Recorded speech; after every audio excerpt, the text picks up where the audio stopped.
Every single time you load a web page, a hidden number flashes behind the scenes, and the one that keeps the entire internet moving isn't a success code.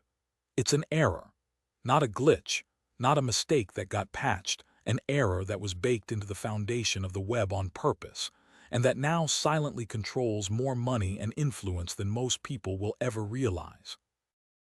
That number wasn't written by a visionary engineer with a master plan. It was scribbled into a technical memo by a small team in 1992, almost as an afterthought, and it has since become the invisible traffic cop for trillions of web requests every single day. The fact that it's called an error at all is the first clue that something much stranger is going on underneath the surface of the web you think you know. Most people interact with the internet every hour of their lives and have no idea this number exists. The ones who do know it exists have built entire industries around it. In 1992, a computer scientist named Tim Berners-Lee and his colleagues at CERN in Geneva were building the very first scaffolding of what would become the World Wide Web.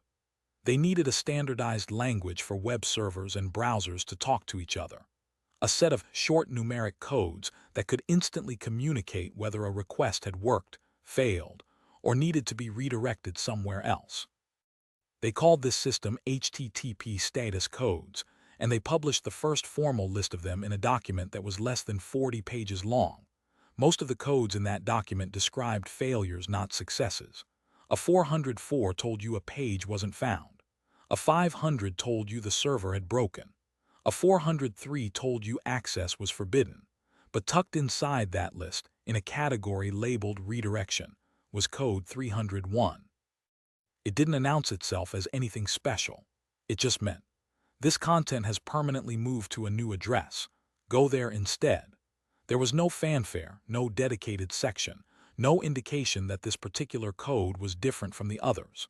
What nobody at CERN anticipated was that this quiet little redirect code would eventually become the single most strategically important number in the architecture of the modern web.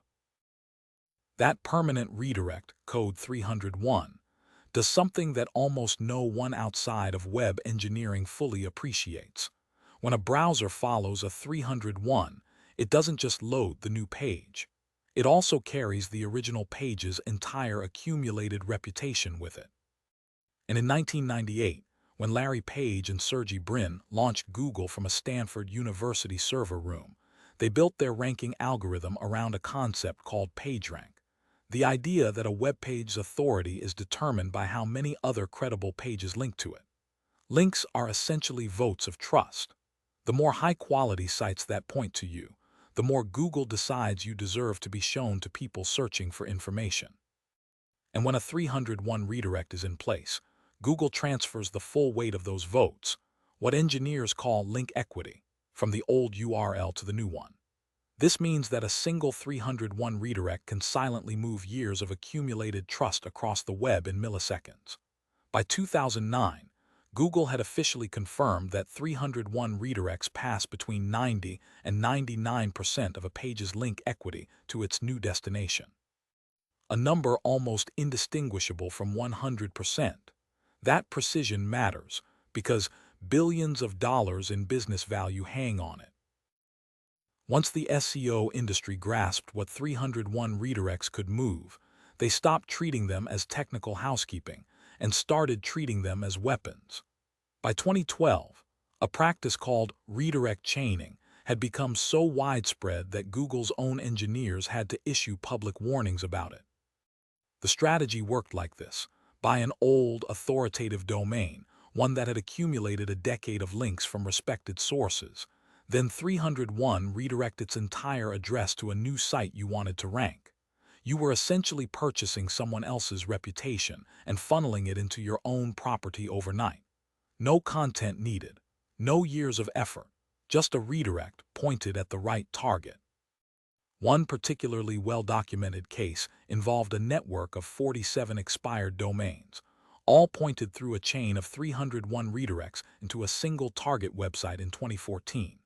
Within 6 weeks, that target site had jumped from page 8 of Google search results to page 1, for search terms worth an estimated $4.2 million in annual advertising revenue. The engineers who discovered it called it a trust laundering scheme. The people running it called it Tuesday. And the mechanism that made all of it possible was still just that quiet little error code from 1992, doing exactly what it was designed to do. The scale at which 301 redirects now operate is genuinely staggering, and it exposes something fundamental about how the web actually holds together. In 2023, a crawl analysis conducted by SEO research firm Ahrefs across 10.3 billion indexed web pages found that more than 68% of all URLs on the internet returned some form of redirect rather than a direct response. Nearly 7 out of every 10 addresses you could type into a browser will silently bounce you somewhere else before your page loads, and the majority of those bounces are 300 ones. Every time a major company rebrands, think Instagram's URL structure changes in 2014, or Twitter's mass migration to XCOM in 2023, millions of links across the entire web have to be silently rerouted through 301 redirects to preserve the accumulated value of years of public attention. The 2023 Twitter to X migration alone required redirecting an estimated 350 million unique URLs. That is 350 million individual forwarding addresses, each one carrying a parcel of trust from the old destination to the new one. Miss even a fraction of those, and you don't just lose traffic. You lose the compounded trust of a decade of links, citations, and references, gone, like a wire cut in the wall of a building nobody can see inside. Here is the part that reframes everything. Go back to the moment that 301 was written into that 1992 CERN document. Tim Berners-Lee's team needed a code to say, "This page has permanently moved." That was it. A logistical note, a forwarding address for a server, the same kind of notice you tape to a mailbox when you move apartments. They were not designing a trust transfer mechanism. They were not building a financial instrument that would one day be exploited by a multi-billion-dollar search optimization industry. They were not anticipating that a single two-digit redirect instruction would silently underpin the reputational infrastructure of the entire commercial web. They were solving a small, practical problem, and they solved it cleanly. But here is the number that should stop you cold. In 2022, the global SEO industry, the industry built almost entirely on understanding and manipulating how signals like 301 redirects interact with search algorithms, was valued at $68.1 billion. $68 billion. Flowing through an economy that exists almost entirely because of the downstream consequences of a technical memo written by a handful of people in a Swiss physics lab trying to solve a very small routing problem. The error code that runs the internet was never meant to run anything.